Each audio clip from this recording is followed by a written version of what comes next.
So welcome to the 5 Simple Ways to Win at New Year's Resolutions webinar. I'm your host, Brian Elaine, and of course, Jon Acuff will be presenting this webinar in just a minute. Jon is the New York Times bestselling author of 5 books, including Do-Over, his latest, which is an amazing book. We're going to give another 30 seconds or so for people to file in and get settled. Like Jon has been talking about on social media, this is a quick one. This is 16 minutes of content, but it's great content. Really think you're going to love it as we get ready to roll over into 2016. In fact, depending on where you are right now, we've got about 30 hours left in 2015. I'm on the East Coast in the United States, so I only have 28 hours left. If you're watching this from outside of the US, you might have even less time until 2016. But no matter where you're watching this from, we just want to say thank you for joining us. And I am going to pass the mic now, so take it away, Jon. Awesome. Thanks, Brian. I think it's actually already 2017 in Japan, but I'm not good at time zones, so I might be off at that. Thank you so much for the introduction, Brian, and thanks for watching tonight. As Brian mentioned, it's going to be really fast because you're really busy. So I told you it would be 16 minutes to a better 2016. So I'm actually going to start my timer. I've got my phone right here. I'm starting my timer. When that goes off, I will be done with the webinar. You're too busy for a long, long webinar. So I got really passionate about goal setting and what can happen when you really focus on your next year. 21 years ago when I was a freshman in college. When I was a freshman, my first semester was a mess. I got a 2.4. I got rejected from every fraternity. I was out of shape.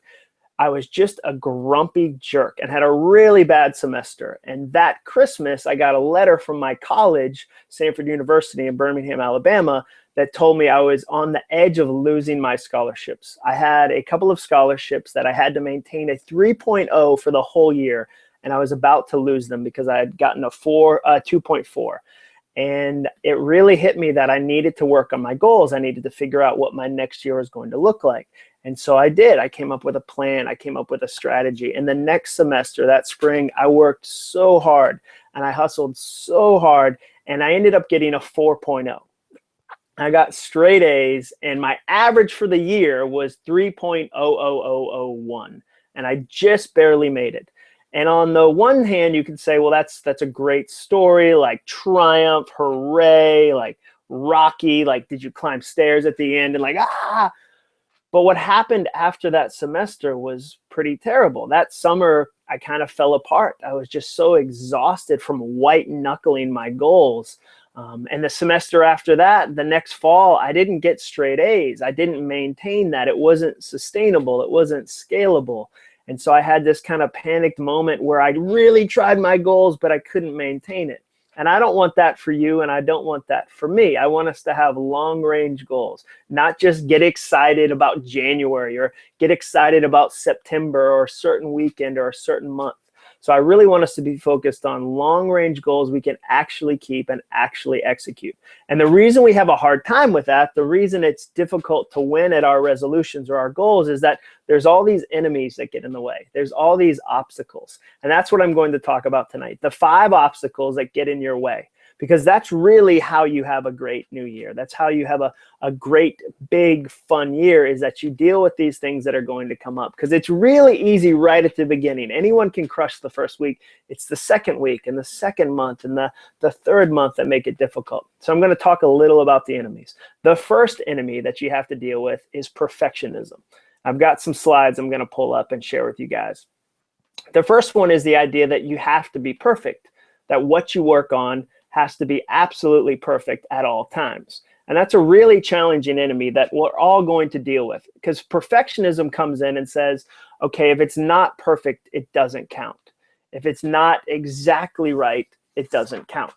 And maybe you've struggled with that before. We have this myth right now that maybe you'll find a perfect purpose or a perfect passion and a calling. Like you're only going to have one calling in your life, and it'll hit you like a lightning bolt. And you'll just know when you feel this pressure, like maybe everyone else has a perfect calling. Maybe I'm the crazy one. I can't figure out my calling. And I'm not opposed to purpose or passion or calling, but sometimes a calling becomes a really great hiding place for when you don't want to do the work you know you're supposed to do. And when you think about a calling, it's kind of funny because when I was in college, I couldn't have picked what I'm doing now as my major or my calling. I do a lot with social media. A lot of you found out about this webinar because of social media. I couldn't have majored in that when I was in college because it didn't exist.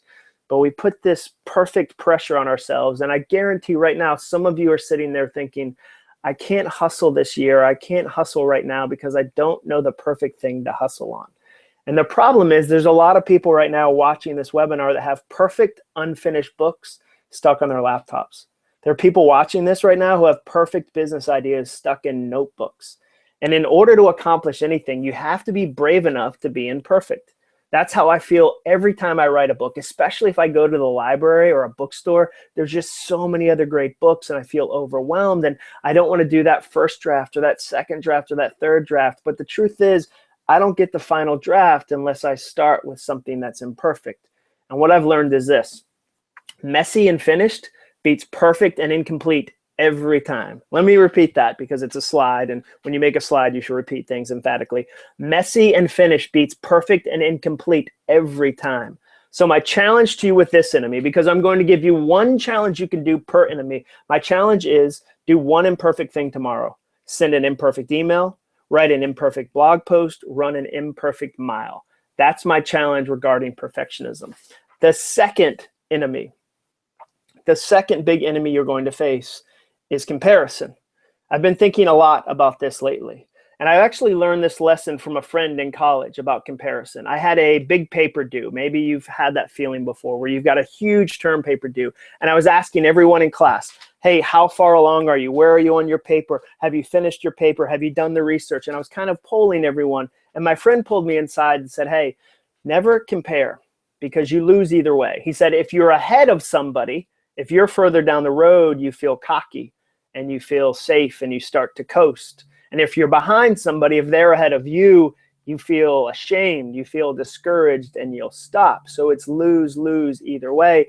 And sometimes we forget that about comparison, and we keep comparing what we're doing to other people. And it's really, really toxic. So here's a simple lesson I've learned about comparison over the years that I think makes a lot of sense and is one that I've seen a lot of people forget, a lot of people struggle with, and it's this. Here's the lesson.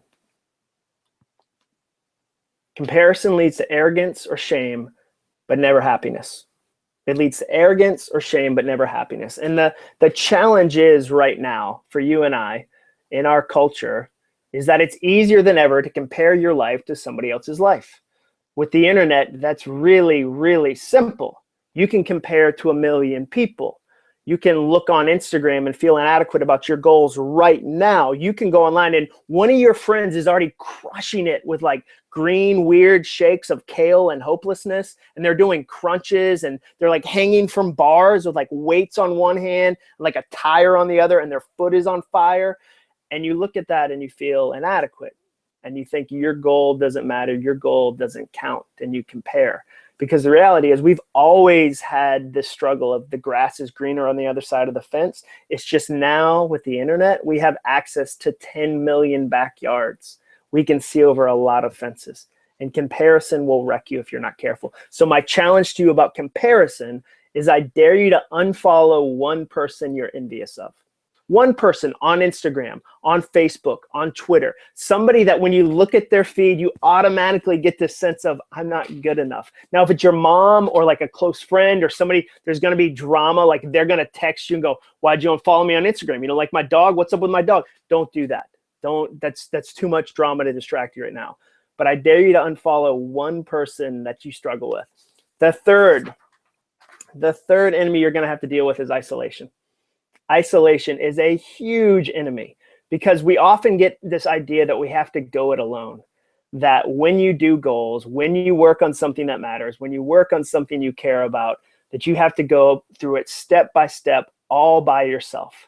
It's this me against the world mentality, and it's absolutely ridiculous. And so the third enemy is isolation. How do we figure out people that can support us? Because you need people who will encourage you. You need people who challenge you and cheer for you and question you. Big dreams take big teams. And we need people that'll question us. I remember a friend of mine once challenged me on a blog I wrote. I wrote a blog post about Donald Miller, this author who wrote this book, Blue Like Jazz. Sold 1 million copies. And I wrote this blog post where I said, who's going to be the next Donald Miller? And I ended the blog post that way. And I said, who will be the next Donald Miller? And people commented. And my friend called me up and said, hey, you ended it that way because you wanted people to say you. You wanted other people to tell you that you were going to be the next Donald Miller. And that was hard to hear, but he was right. And I didn't receive it that moment. I'm not this amazing person that goes, oh, thank you for that difficult information you gave me. Now, I'm pretty sure my first response was, you're wrong. And I hung up. But I need people to question me, because what I've learned, and what you'll learn too, is that leaders who can't be questioned end up doing questionable things. Let me repeat that. Leaders who can't be questioned end up doing questionable things. We need community, because community calls us to heights we cannot call ourselves. So as you hustle, as you work on your goals, you're going to need community. So your challenge with the enemy of isolation is that I want you to find 1 to 3 people you can talk to about your goals. This year, as you head into some new challenges, I want your goals to be bigger than just you. I want you to admit that you need other people to help carry them. And I want you to fight for community. The 4th enemy of having an amazing year, of really working on your goals, is ego. It's ego. That's the one we wrestle with the most sometimes. And ego will tell you can't ask questions and you can't admit weaknesses. You've got to be strong. Put on a good face. Pretend you already know the answers. I see this a lot with leaders. There are leaders and other speakers that I run into that only talk about 2 things: the times they've won, their victories, or a failure from 20 years ago they no longer care about. Because old school thinking used to say, if I share my weaknesses, people won't trust my strengths. New school leadership says, if I pretend I don't have weaknesses, people won't trust my strengths. And here's the reality. You really need to deal with ego in order to grow, because you don't get to strengthen the weaknesses you pretend you don't have. You don't get to strengthen those, the ones you hide. If your ego tells you to cover up your weaknesses, you'll never go stronger. The crazy thing is when you admit them to other people, to your circle of friends, when you tell somebody, hey, you know what, I think I might have a temper, they're never surprised. Have you ever had that experience where you tell somebody that and they go, what? No, you have a temper? Of course they already know. They're just waiting for you to tell them, waiting for you to see that. So I dare you to fight ego. The next time you make a decision, ask yourself, is this the best thing for me to do, or just the best feeling thing for my ego? Enemy number 5, the last one, comfort. Comfort. There's this myth going around online right now that you're going to find a dream job, a perfect job where you only do things you love all the time. I actually saw another author in my space say that if you don't love 90% of the things that it takes to be in your industry, you're in the wrong industry. 90%. I thought, that's ridiculous. That means in a 40-hour work week, there's only 4 hours that I'm not running through a field with ribbons and unicorns. Most people have longer than a 4-hour commute every week. You're going to have to do things that don't make you feel comfortable. But here's what you learn about comfort. Great lives are rarely created in great comfort. You're going to hustle. You're going to grind. I've never met a musician in Nashville that told me, you know what, John? I got the most successful when I got the most comfortable. When life got safe enough and easy enough, I was able to write my best music. No, what they say is when life got hard, when I was pushed to the edge, when I had given all I thought I had to give, I found something else I didn't even know I had. You've got to fight comfort, because here's a big lesson I've learned over the years. The amount of growth you get will be determined by the amount of comfort you sacrifice. The amount of growth you get will be determined by the amount of comfort you sacrifice. So those are the 5 enemies: perfectionism, comparison, isolation, ego, and comfort. Now, I couldn't cover everything about goal setting in 16 minutes, but I wanted to make sure that I gave you as many ideas as I could. I promised that this would be packed with ideas. So here's 30 things, in addition to the 5, that if you want to what's next, if you're looking at that going, okay, I've got the enemies down, what do I do next? Here's 30 quick ideas. Number 1, pick a what. Pick something you're going to work on. Number 2, find your why. Number 3, get your how. How are you going to make it happen? Number 4, make it fun or it won't get done. That one rhymed. That's really pretty helpful. Number 5, win with win. You've got to plan when you're going to work on something. Number 6, keep where a priority. 7, fight for community. 8, create a vision. Number 9, cut your goal in half. Number 10, find your triggers. There's triggers that make it difficult for you to finish something. Number 11, use the 2 most powerful words to overcome obstacles, which are if and then, by the way. Number 12, grab data as fast as you can. Number 13, find a who ahead of you, somebody further down the road than you. Number 14, go where the knowledge is free. Build a personal library. Number 15, mark your progress or you'll never know you're making any. Number 16, beat the dip when you want to quit. Number 17, get a big soundtrack for your big adventure. You've got to have some music along the way. Number 18, admit that balloons fly higher without anchors. There are some anchors in your life you're going to have to let go of. Number 19, reach new heights with new tools. Number 20, batch. Don't try to do it one at a time. Find ways to batch complete things. Number 21, rest or burn out. The choice is yours. Number 22, give up perfect. Number 23, make hustle a lifestyle, not an Axe body spray. Number 24, drag your excuses into the bright light of truth. Number 25, turn the whole thing into a game. Number 26, look into the future if you want to change today. 27, be grateful. 28, forget a watch, man. Go set a timer. Harper Lee reference. 29, use the power of habits. 30, be brave enough to brag. Those are 30 quick ideas. And the reason I've been working on those ideas, the reason why those are fresh, is that for the last 18 months, I helped 10,000 people go through their goals. 10,000 people hustle, and I turned it into a program I call the 30 Days of Hustle. And this is the week that I've launched it. We've got 1,800 people just like you working on their dreams. And when you join, you get 5 different things. You get 30 brand new videos from me, 1 each day for the 30 Days of Hustle Challenge.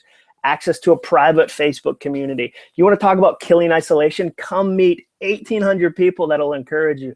You get the 30 Days of Hustle workbook, daily email reminders, the 30 Days of Hustle worksheet, and all these amazing bonuses. So if you want to get that, go to 30daysofhustle.com.